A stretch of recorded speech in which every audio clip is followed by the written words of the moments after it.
السلام علیکم ورحمۃ اللہ وبرکاتہ۔ نحمد و نصلی علی رسول الکریم، اما بعد۔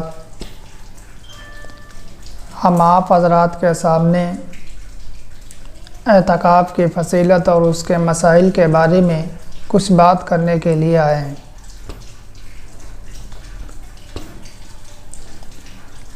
ہم لوگوں کا رمضان المبارک کے مہینے کے 2 عشرے یوں ہی غفلت میں گزر گئے۔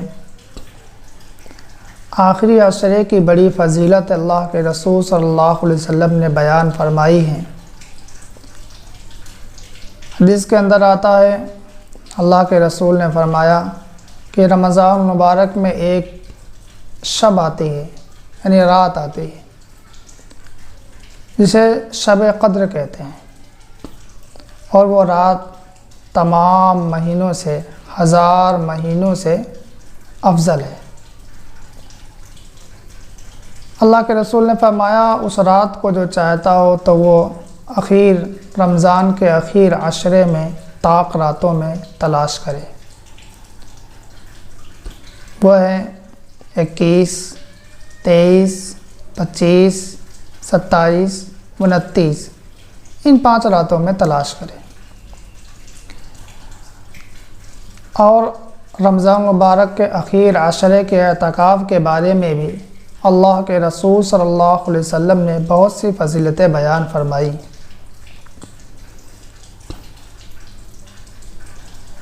حدیث پاک کے اندر آتا ہے، عائشہ رضی اللہ تعالی عنہا بیان فرماتی ہیں کہ اللہ کے رسول صلی اللہ علیہ وسلم رمضان المبارک کے اخیر عشرے میں اعتکاف فرمایا کرتے تھے۔ آپ صلی اللہ علیہ وسلم کے وصال ہو جانے کے بعد امہات المؤمنین اعتکاف فرمایا کرتی تھی۔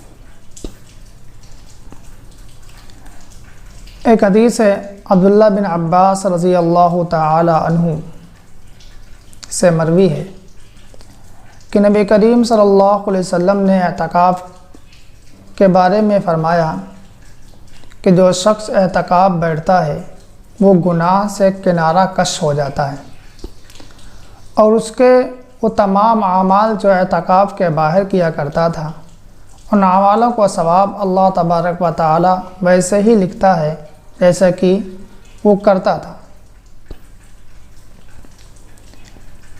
ایک اور حدیث ہے حضرت عبداللہ بن عباس رضی اللہ تعالیٰ عنہ سے مروی ہے کہ اللہ کے رسول صلی اللہ علیہ وسلم نے ارشاد فرمایا، کوئی شخص اگر ایک رات ایک دن کا اعتکاف کرتا ہے تو اللہ تبارک و تعالی اس معتکف اور دوزخ کے درمیان 3 خندقیں حائل کر دیتے ہیں۔ ہر خندق کی اونچائی زمین و آسمان کے برابر کا فاصلہ ہے۔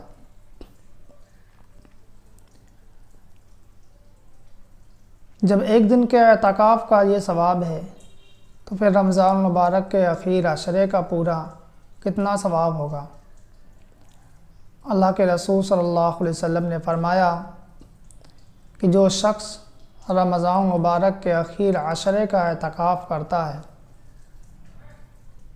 اس کے لیے 2 حج 2 عمرے کے برابر ثواب ہے۔ اعتکاف کے مسائل۔ پہلا مسئلہ یہ ہے کہ اعتکاف اخیر عشرے کا اعتکاف سنت ہے۔ شہر میں، محلے کی مسجد میں اور دیہات میں، بستی میں، کسی بھی مسجد میں ایک آدمی اگر اعتکاف کر لے تو پورے محلے کی طرف سے اور پوری بستی والے کی طرف سے اعتکاف سنت ادا ہو جاتا ہے۔ دوسرا مسئلہ یہ ہے کہ جس محلے یا بستی میں اعتکاف کیا گیا ہے اس محلے اور بستی والے کی طرف سے سنت ادا ہو جائے گی، گرچہ اعتکاف کرنے والا کسی دوسرے محلے کا ہو۔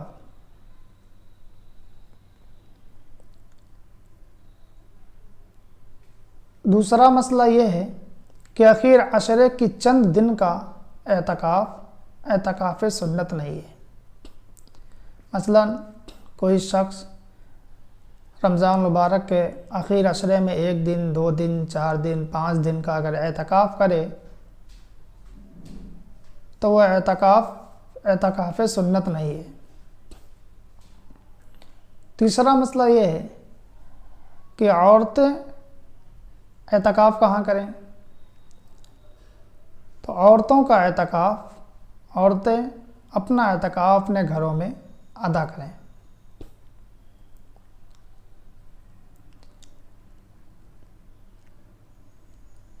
نمبر 5، سنت اعتکاف کی نیت دل میں اتنی ہی کافی ہے کہ میں اللہ کی رضا کے لیے رمضان مبارک کے اخیر عشرے کے مسنون اعتکاف کرتا ہوں۔ مسئلہ نمبر 6، کسی شخص کو اجرت دے کر اعتکاف بٹھانا جائز نہیں ہے۔ مسئلہ نمبر 7، ایک مسجد میں اگر ایک سے زیادہ لوگ اعتکاف کریں تو سب کو ثواب ملتا ہے۔ مسئلہ نمبر 8، مسنون اعتکاف کی نیت 20ویں رمضان کے غروب آفتاب سے پہلے نیت کر لینی چاہیے۔ اگر کوئی شخص